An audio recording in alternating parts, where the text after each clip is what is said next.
नमस्कार students, Rajesh sir classes में आपका स्वागत है। यदि आप अभी तक मेरे चैनल को सब्सक्राइब नहीं किए हैं तो चैनल को सब्सक्राइब कर दीजिए और घंटी की बटन जरूर दबा दीजिए, जिससे आने वाले वीडियो की अपडेट आपको मिलती रहे। वीडियो को लाइक और शेयर कीजिए। क्लास 11 फिजिक्स चैप्टर 3 सरल रेखा में गति, मोशन इन स्ट्रेट लाइन। इसे एक विमी गति भी कहते हैं, वन डायमेंशनल मोशन। यानी हम इसमें वन डायमेंशनल मोशन पढ़ेंगे। जैसे एक सरल रेखा में गति तो वन डायमेंशनल मोशन हो जाएगा, लेकिन यदि कोई वृत्त में या कोई प्रक्षेप गति है तो वो टू डायमेंशनल हो जाएगा। वो क्या हो जाएगा? यदि कोई वृत्तीय गति है या प्रक्षेप गति है तो टू डायमेंशनल होता है। और यदि किसी बंद पात्र में गैसों का गति के बारे में अध्ययन किया जाए तो वो थ्री डायमेंशनल होता है। तो हमें इसमें एक सरल रेखा में गति यानी वन डायमेंशनल मोशन पढ़ना है। तो सर्वप्रथम गति क्या है? Motion, what is the motion? किसी वस्तु का समय के सापेक्ष स्थिति में परिवर्तन को गति कहते हैं। किसी वस्तु का समय के सापेक्ष स्थिति में परिवर्तन को ही गति कहते हैं। अब सरल रेखीय गति, मोशन इन स्ट्रेट लाइन, किसी वस्तु की एक सरल रेखा के अनुदिश गति को सरल रेखीय गति कहते हैं। यानी किसी वस्तु की एक सरल रेखा के अनुदिश गति को सरल रेखीय गति कहते हैं। शुद्ध गतिकी क्या होता है? काइनेमेटिक्स क्या होता है? शुद्ध गतिकी भौतिक विज्ञान की वह शाखा है जिसमें वस्तु के गति के कारणों पर ध्यान दिए बिना ही केवल उसकी गति का अध्ययन किया जाता है। शुद्ध गतिकी भौतिक विज्ञान की वह शाखा है जिसमें वस्तु के गति के कारणों पर ध्यान दिए बिना, यानी गति के क्या कारण है उस पर ध्यान नहीं देना है, केवल उसकी गति का अध्ययन किया जाता है। गति से संबंधित परिभाषाएं, डिफिनेशन रिलेटेड टू मोशन। तो पहला है स्थिति, क्या? स्थिति, पोजीशन। पोजीशन किसी वस्तु की स्थिति किसी संदर्भ बिंदु के सापेक्ष व्यक्त की जाती है। किसी वस्तु की स्थिति जो है, पोजीशन, किसी संदर्भ रेफरेंस पॉइंट के सापेक्ष व्यक्त की जाती है। जैसे किसी विद्यालय की स्थिति बताने के लिए हम कह सकते हैं कि विद्यालय हमारे घर से 1 किलोमीटर उत्तर की ओर है, अतः हमारा घर संदर्भ बिंदु है, रेफरेंस पॉइंट है। इसको मूल बिंदु भी कहते हैं। इसको क्या कहते हैं? मूल बिंदु कहते हैं। अब स्टार्ट होता है दूरी, डिस्टेंस क्या होती है? पथ लंबाई भी इसको कहते हैं। दूरी क्या होती है? What is the distance here? गतिमान वस्तु द्वारा तय किए गए पथ की लंबाई को दूरी कहते हैं। गतिमान वस्तु द्वारा तय किए गए पथ की लंबाई को दूरी कहते हैं। यह एक अदिश राशि है जिसमें केवल परिमाण होता है, मैग्नीट्यूड होता है, और दिशा नहीं, यानी डायरेक्शन नहीं होता है। यानी गतिमान वस्तु द्वारा तय किए गए पथ की लंबाई, तय किए गए पथ की लंबाई को दूरी कहते हैं। एक अदिश राशि होती है जिसमें केवल मैग्नीट्यूड होता है, दिशा नहीं होती। विस्थापन, डिस्प्लेसमेंट, गतिमान वस्तु के अंतिम तथा प्रारंभिक स्थितियों के बीच की न्यूनतम दूरी को विस्थापन कहते हैं। यानी कोई वस्तु गतिमान है तो उसके अंतिम तथा प्रारंभिक स्थितियों के बीच की न्यूनतम दूरी को ही विस्थापन कहते हैं। विस्थापन एक सदिश राशि है। विस्थापन एक सदिश राशि है जिसमें परिमाण एवं दिशा दोनों होते हैं। इसमें क्या होता है? परिमाण और डायरेक्शन दोनों होता है। यदि किसी संदर्भ बिंदु के सापेक्ष गतिमान वस्तु की समय t1 तथा t2 पर स्थिति क्रमशः x1 तथा x2 हो तो समय अंतराल डेल t बराबर t2 माइनस t1 में वस्तु का विस्थापन डेल x बराबर x2 माइनस x1 होगा। यानी यदि किसी संदर्भ बिंदु के सापेक्ष समय t1 तथा t2 पर स्थिति यानी पोजीशन क्रमशः क्या है? x1 तथा x2 हो तो समय अंतराल डेल t में वस्तु का जो विस्थापन होगा डेल x, वो क्या होगा? x2 minus x1। अब यदि अब यदि x2 बड़ा है, ग्रेटर है x1 से, तो विस्थापन क्या होगा? धनात्मक होगा। यदि x2 क्या है? बड़ा है तो x1 से, तो विस्थापन क्या होगा? धनात्मक होगा। यदि x2 क्या है? छोटा है, लेस देन x1, तो विस्थापन ऋणात्मक होगा। अब उदाहरण के द्वारा समझा जाए। जैसे मान लीजिए मूल बिंदु, संदर्भ बिंदु या निर्देश बिंदु है। यहाँ से ये धनात्मक दिशा है x की, और ये x की समझ लीजिए धनात्मक दिशा है, ये ऋणात्मक दिशा है। इधर यदि वस्तु जाती तो धन दिशा में, इधर जाएगी तो ऋण दिशा में। अब गतिमान वस्तु O से B तक जाने में विस्थापन क्या होगा?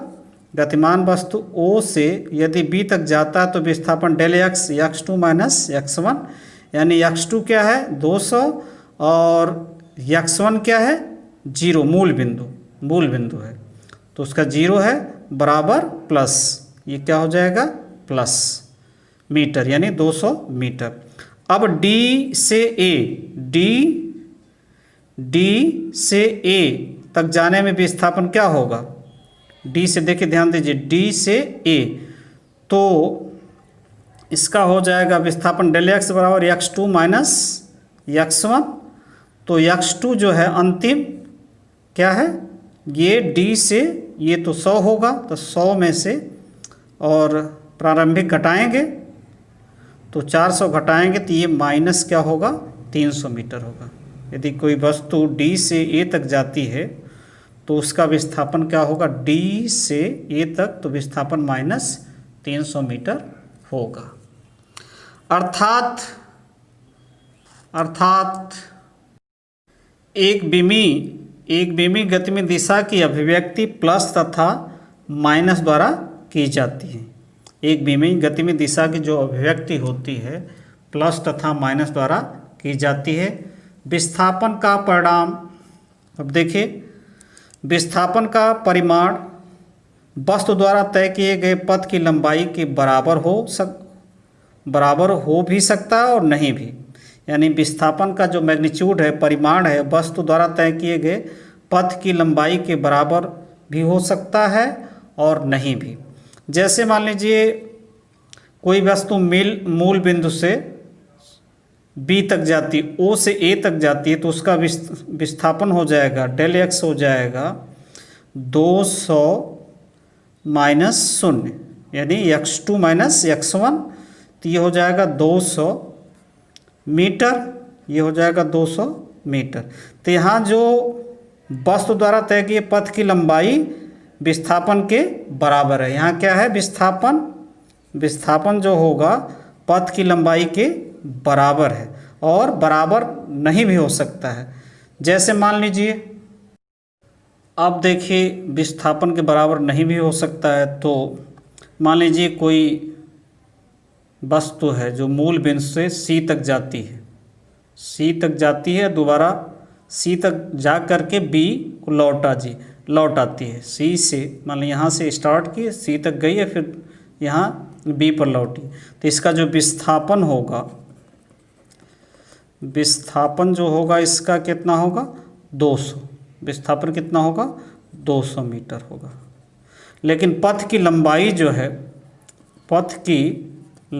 जो होगी वो 300 और प्लस 100 इधर लौटा, तो ये हो गया 100 बराबर 400 मीटर। तो वही है, पथ की लंबाई के बराबर हो भी सकता है और नहीं भी हो सकता है। ये हुआ पथ के बराबर हो भी सकता है, नहीं भी हो सकता है। अब इसी में अगला है विस्थापन का परिमाण शून्य भी हो सकता है, जबकि संगत पथ की लंबाई शून्य नहीं हो सकती। जो विस्थापन का परिमाण है शून्य भी हो सकता है, जबकि संगत पथ की लंबाई शून्य नहीं हो सकती। मान लीजिए ये कोई वस्तु मूल बिंदु से चला B तक गया और फिर मूल बिंदु पर वापस लौट आया, तो विस्थापन तो इसका शून्य हो गया। विस्थापन क्या होगा? शून्य होगा, क्योंकि यहाँ से B गया, B से पुनः यहाँ लौटा है, तो विस्थापन तो शून्य हो गया। लेकिन पथ की लंबाई यदि कहेंगे, पथ की लंबाई की बात जब करेंगे तो ये 400 होगा। पथ की लंबाई कितना होगा 400, 200 गया और फिर 200 लौटा तो 400। तो पथ की लंबाई कभी भी शून्य नहीं हो सकती, विस्थापन शून्य भी हो सकता है। चाल क्या होती है? स्पीड। चाल किसी वस्तु द्वारा एकांक समय में चली गई दूरी को उस वस्तु की चाल कहते हैं। यानी किसी वस्तु द्वारा एकांक समय में जितनी दूरी चली जाती है वहीं उस वस्तु की क्या कहलाती है? चाल। तो गणितीय रूप में चाल बराबर भी दूरी बटे समय, दूरी यदि यस से और समय को टी तो भी बराबर क्या हो जाएगा? भी बराबर हो जाएगा यस बटे टी। तो ये हुआ चाल गणितीय रूप में। चाल एक अदिश राशि है। चाल क्या है? एक अदिश राशि है जिसमें केवल परिमाण होता है, इसमें परिमाण होता है, इसमें दिशा नहीं होती है। एसआई पद्धति में चाल का मात्रक मीटर प्रति सेकंड होता है। सामान्यतः चाल दो प्रकार की होती है। सामान्यतः चाल दो प्रकार की होती है।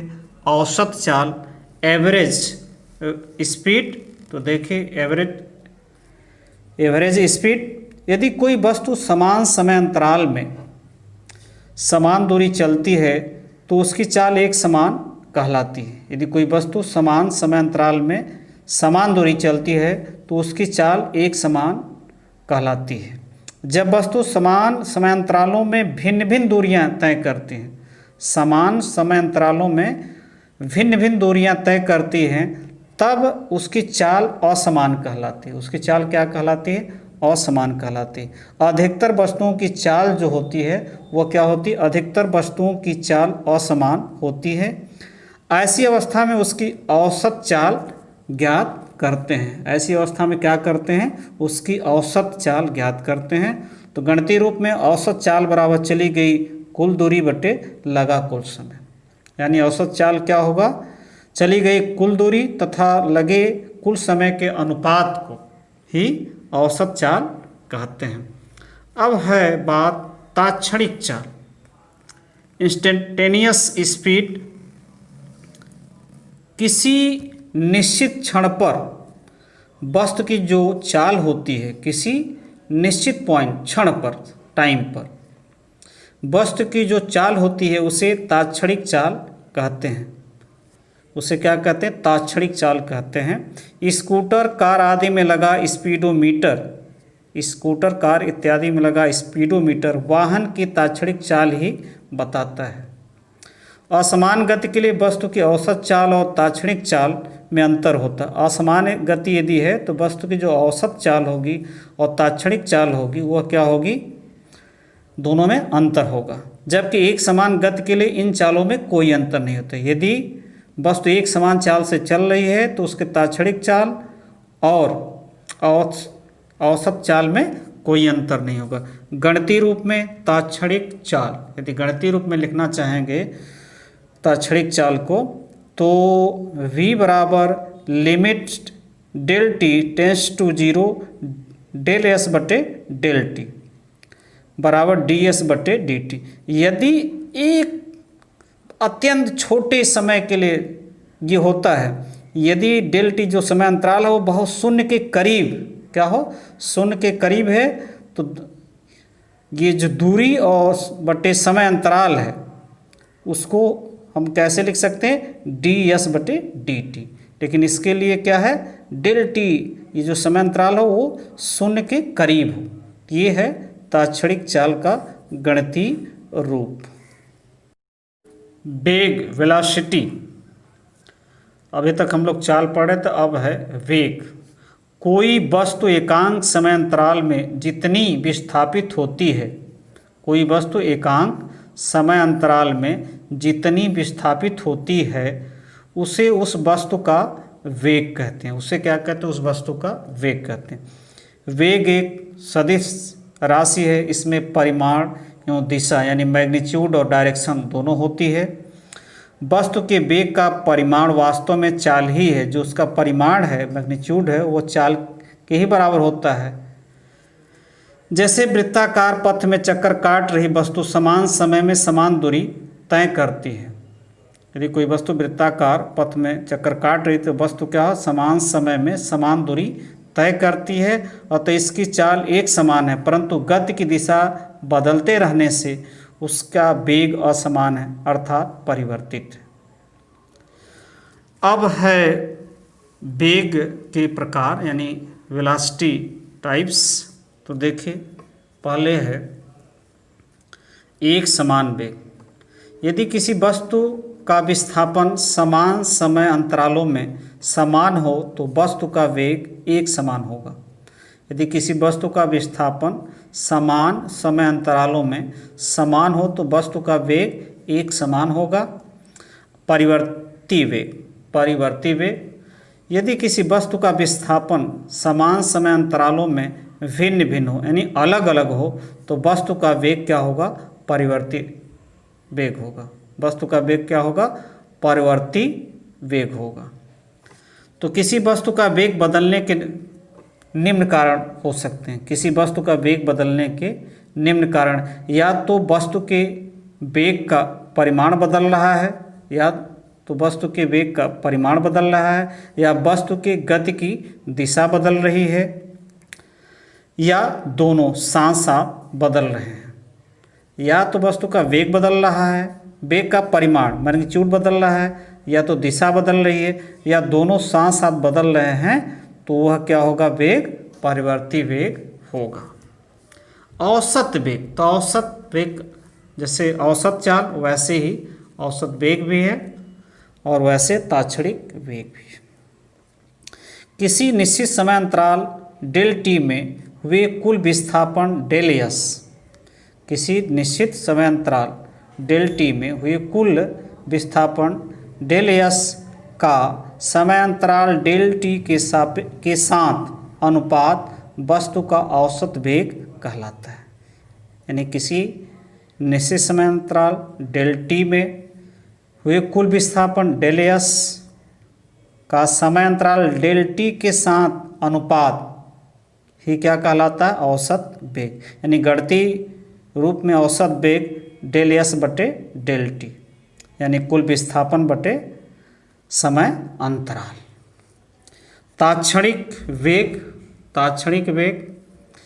किसी क्षण डेल टी यानी किसी क्षण del T tends to zero, यानी जो समय अंतराल है वो शून्य के क्या है? शून्य नहीं है, लेकिन शून्य के क्या है? करीब है। पर किसी गतिशील वस्तु का वेग उसका ताक्षणिक वेग कहलाता है। गणितीय रूप में ताक्षणिक वेग भी बराबर limit del T tends to zero del S बटे डेल टी बराबर डी एस बटे डी टी। तो यदि यह जो समय अंतराल है वह क्या है? शून्य के करीब है, तो उसका ताक्षणिक वेग डी एस बटे डी टी जो अवकलन रूप में है। त्वरण एक्सीलरेशन वस्तु के वेग परिवर्तन की दर को उस वस्तु का त्वरण कहते हैं। यानी वस्तु के वेग परिवर्तन की दर को उस वस्तु का त्वरण कहते हैं। अर्थात एकांक समय अंतराल में वस्तु के वेग में जितना परिवर्तन होता है वह उस वस्तु का त्वरण कहलाता है। एकांक समय अंतराल में वस्तु के वेग में जितना परिवर्तन होता है वह उस वस्तु का त्वरण कहलाता है। गणितीय रूप में त्वरण को हम लिख सकते हैं वेग परिवर्तन बटे समय अंतराल। त्वरण को ए से वेग परिवर्तन डेल वी और समय अंतराल डेल टी। त्वरण एक सदिश राशि है। त्वरण क्या है? एक सदिश राशि है। त्वरण का मात्रक मीटर पर सेकेंड स्क्वायर होता है। त्वरण का मात्रक क्या होता है? मीटर पर सेकेंड स्क्वायर है। यदि ए धनात्मक है तो वस्तु की गति त्वरित गति, यदि ए धनात्मक है तो वस्तु की गति त्वरित गति, तथा यदि ए ऋणात्मक है तो वस्तु की गति मंदित गति कहलाती है। यदि ए बराबर जीरो तो वस्तु एक समान वेग से गति कर रही है। यदि त्वरण जीरो है तो वस्तु क्या है? एक समान वेग से गति कर रही है, यानी उसके वेग में कोई परिवर्तन समय के सापेक्ष नहीं हो रहा। अब है त्वरण के प्रकार, जैसे चाल के प्रकार, वेग के प्रकार, वैसे त्वरण के भी प्रकार। देखिए एक समान त्वरण, वही बात है यहाँ भी। यदि वस्तु के वेग में समान समय अंतराल में समान परिवर्तन होता है तो यह त्वरण एक समान त्वरण कहलाता है। यदि वस्तु के वेग में समान समयांतराल में समान परिवर्तन होता है तो यह त्वरण एक समान त्वरण कहलाता है। परिवर्ती त्वरण, यदि वस्तु के वेग में समान समयांतराल में अलग अलग परिवर्तन होता है तो यह त्वरण परिवर्ती त्वरण कहलाता है। यानी वस्तु के वेग में समान समयांतराल में अलग अलग परिवर्तन होता है तो यह त्वरण परिवर्ती त्वरण कहलाता है। अब है औसत त्वरण। औसत त्वरण, यदि कोई वस्तु परिवर्ती त्वरण के अधीन गतिशील है, क्या है, परिवर्ती बदलते हुए त्वरण के अधीन गतिशील है, तो वस्तु के वेग में कुल परिवर्तन का कुल समय के साथ अनुपात उस वस्तु का औसत त्वरण कहलाता है। तो गणितीय रूप में हम लिख सकते हैं औसत त्वरण ए बार बराबर कुल परिवर्तन, वेग में कुल परिवर्तन यानी v2 माइनस, यदि किसी क्षण ये यहाँ पर है t1 इंटू औसत त्वरण ए बराबर v2 माइनस v1 अपान t2 माइनस t1 बराबर del v upon del t। यहाँ t1 एवं t2 समय पर वस्तु के वेग क्रमशः v1 एवं v2 है, यानी t1 समय पर v1 और t2 समय पर v2 है। ते ही वेग का कुल वेग परिवर्तन बटे समयांतराल का यदि भाग दे देंगे तो औसत त्वरण हमें प्राप्त हो जाएगा। अब है तात्क्षणिक त्वरण। यदि समयांतराल डेल टी अत्यंत छोटा हो, समयांतराल डेल टी बहुत छोटा हो, अर्थात del T tends to zero, यानी यह क्या जीरो के करीब हो, तब औसत त्वरण ए तथा तात्क्षणिक त्वरण के बराबर होता है। तब क्या होता है, औसत त्वरण तात्क्षणिक त्वरण के बराबर होता है। तात्क्षणिक त्वरण ए बराबर लिमिट डेल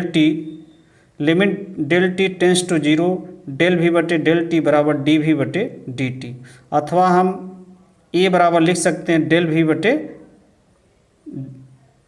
डी भी बटे डी टी, और भी बराबर होता, इसको ऐसे भी लिख सकते हैं डी बटे डी टी, इसको ऐसे लिख देंगे। और हम जानते हैं कि v बराबर होता है डी एक्स बटे डी टी, तो हम इसको लिख सकते हैं v की जगह डी एक्स बटे डी टी, और इसका स्क्वायर ऐसे हो जाएगा और फिर डी टी स्क्वायर। ये क्या हो गया, अवकलन रूप में तात्क्षणिक त्वरण।